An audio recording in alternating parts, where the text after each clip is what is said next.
2010 e 2015, o governo a otorgar mais de 720 milhões de florins na subsídio.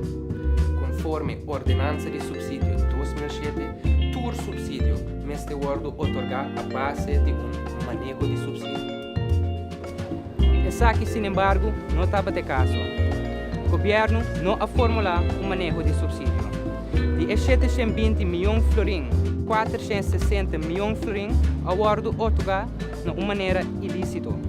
Ademais, o governo não a exigir de a instância que recebe subsídio para dar conta e razão. O que o parlamento por fazer em caso aqui? Siga a lista de nosso repórter, ou boa essa.